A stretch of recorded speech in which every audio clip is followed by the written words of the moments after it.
Clearly, pornography is not something that I feel at all comfortable with. I'm concerned really more for my children, my grandchildren, what they might see. So it's something that I find very, very distasteful. Porn has affected me personally, I believe. Not too drastically. It doesn't have a bad effect on me. I can watch it or I don't have to watch it. Yeah, it has affected my relationship with my boyfriend, I think, better.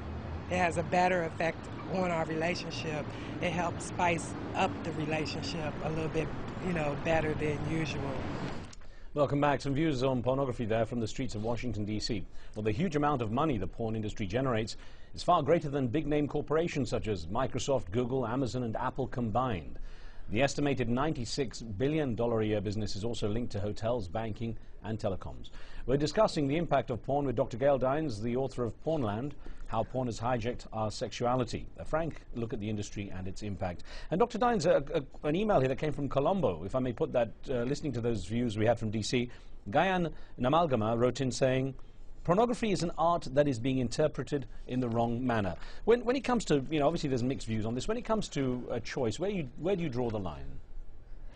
Well, I think we have to think about, first of all, how a lot of these women get into the industry. We have to think about what happens to these women, and we have to think about the effects. And, we talk about individual choice, but we also live in a society as a collective. And I think we need to measure the effects of men using pornography, the effects on men, the effects on women, the effects on children. And I wouldn't in any way say we should ban pornography. I do think we should have a massive education campaign to make men especially aware of the effects, because many men think they can look at pornography and walk away from it. And that's not how images work. On some level, you are always affected by the images that you consume. The evidence for that is a multi-billion-dollar-a-year advertising industry. If images didn't affect you, then you could be sure there'd be no advertising. So what we need to do is to really have a national conversation, if not international, given the international nature of the porn industry, about the effects of pornography on the culture. Well, how does it affect your battle to stop the porn culture when you have, porn superstars such as Jenna Jameson saying it's empowering and it's a good thing and speaking so much in support of it? Well, I think you bring up Jenna Jameson, who was really an important recruitment tool into the porn industry, because prior to Jenna Jameson, there was no such thing really as a porn star. But now, thanks to Jenna Jameson, you have certain women who are moving between pop culture and pornography and back again in a seamless fashion, and this is completely new. And I would say that many, say, working-class girls looking at minimum wage jobs for the rest of their life would be attracted into pornography because they see the wealth that Jenna Jameson has, they see the fame that women like Sasha Grey have. In reality, for everyone Jenna Jameson, everyone Sasha Grey, there are thousands, if not hundreds of thousands of women who come into the porn industry, get spat out by the industry and end up again on low-wage work. William's on the line from Egypt. William, go ahead, please. Oh, good evening, Rose. Hi. Personally, I feel that pornography is a good thing. People should be free to express themselves. I do have a problem when people make money out of it, because basically, instead of being about people's sexuality, it's about how people profit from it, and it leads to inherently weird societies. Now, actually, that's an interesting point. It gets me on to, Dr. Dines, onto the issue of it being such a big business, $96 billion, probably even more if you consider the sort of the black market economy involved as well. And I wonder, how powerful the lobbying is. I know you mentioned it in your book, and you say that not a lot is known about it, but what is known about the power of the lobbying aspect of it? Well, their lobbying organisation is called the Free Speech Coalition, and let me give you an example of just how powerful they are. There was a law passed in 1997, Child Protection Act, which said basically that the pornographers couldn't use anyone under the age of 18 or anyone who looked under the age of 18. And what the Free Speech Coalition did was basically bring a law to the Ashcroft Court saying, look, this limits our free speech. What we want is the ability to have women who look under 18 in pornography. The Ashcroft Court said yes, they agreed, and now what you have is an absolute ballooning of sites all over the internet of what are called like barely legal, which have women who are, I would assume, 18 but look much younger. They're in school uniforms, they behave in a much younger fashion. So what you see is kind of the normalization of sexualizing children and teenagers, and this was thanks to the Free Speech Coalition. It is an enormous business, and you know, pornography is a business. It is about profit. It is not about sexual empowerment. The pornographers are not out there to sexually empower us. They're out there to make a profit, and they will do whatever it takes. They will commodify any type of sexuality that may need be if it's going to make a profit. Another email here from Hibist Kasa, who wrote into our Facebook page saying, porn actively feeds into the image of male dominance over women. It's the notion of power that sells. How can we stop it from permeating into the private lives of those who do not consume it? Well, first of all, I think that email's perfectly right. Pornography works as well as you can debase women. I mean, the more you debase women in pornography, the greater the sexual sizzle. How do you prevent that? Well, I think we have to develop a gender-equal society. We have to have equality between women and men. And if we're trying to fight for equality and sexual equality, it is almost impossible when you have a juggernaut of pornography coming down the pike. What we need to do is to think about the way that pornography shapes our gender relationships, both in the bedroom and outside the bedroom. And as a feminist, and as someone who has worked for gender equality, I'm saying we're up against a war when it comes to dealing with the pornography industry.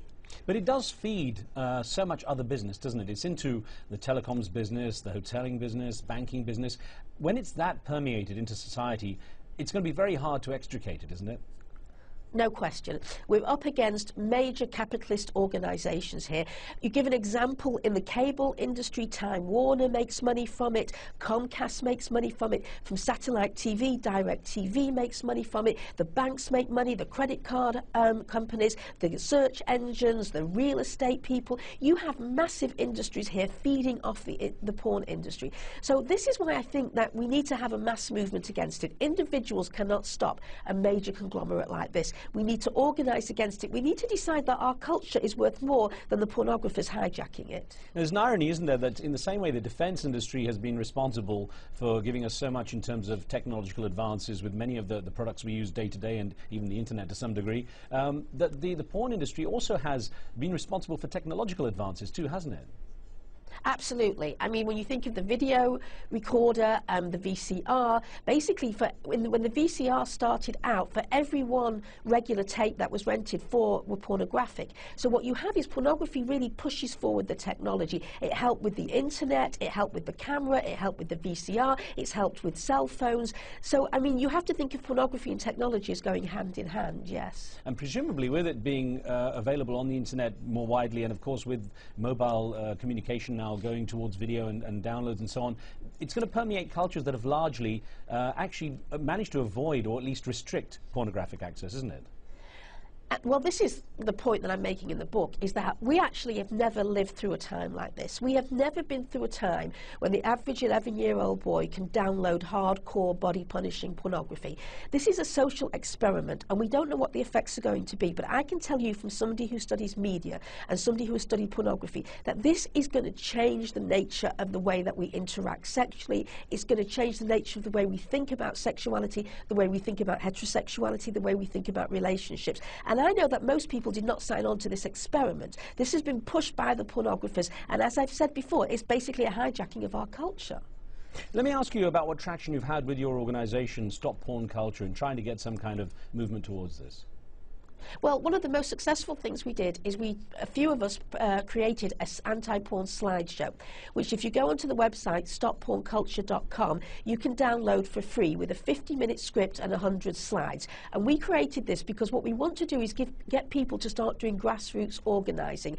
And this slideshow is now being given all over the United States of America. It's being given all over the world as well. And people are using it in community centres, in churches, in colleges, anywhere where people get together. So I really do encourage people to go to the Stop Porn Culture website to have a look at this. We've also got thousands of people who are on our mailing list. We've had conferences, we do trainings on how to give the lecture. So what we're trying to do is really build a grassroots movement from really nothing, because there's no real anti-porn movement out there.